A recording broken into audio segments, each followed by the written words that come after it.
गांव के नामी व्यक्ति पंडित विष्णु शर्मा ने एक दिन गांव वालों को एक पुल बनाने का प्रस्ताव दिया। उनके अनुसार उस नदी के पार जाने का यही सबसे अच्छा उपाय था।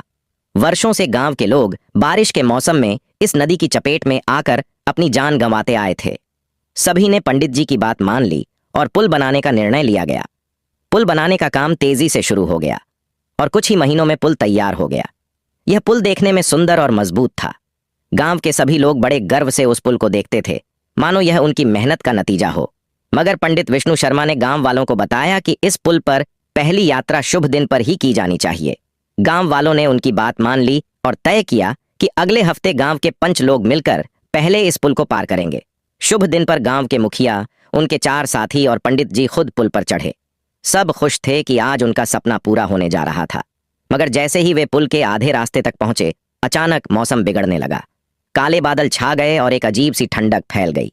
गांव के लोग जो नीचे खड़े थे, वे चुपचाप आसमान की तरफ देखने लगे। तभी अचानक एक तेज आवाज आई, मानो कोई चीख रहा हो। पुल पर चलते पंच अचानक वहीं रुक गए। उनकी नजरें पुल के उस पार के जंगल की ओर थीं, जहां से यह आवाज आ रही थी।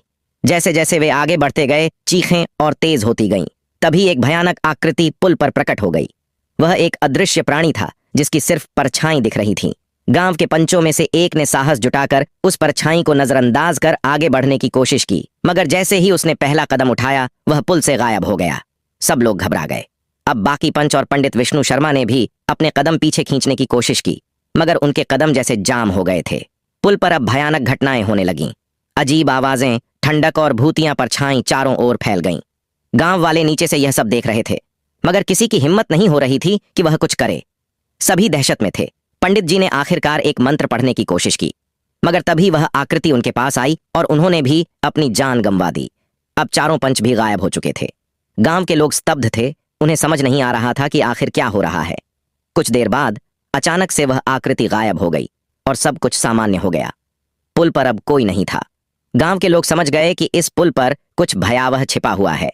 उन्होंने तय किया कि अब कोई इस पुल को पार नहीं करेगा। इस घटना के बाद गांव वाले पुल को छोड़कर उसे एक अभिशापित स्थान मानने लगे। वहां किसी को जाने की अनुमति नहीं थी और हर साल उसी तारीख पर गांव के लोग उस पुल के पास एक पूजा करते, ताकि वहां की आत्माएं शांत रहें।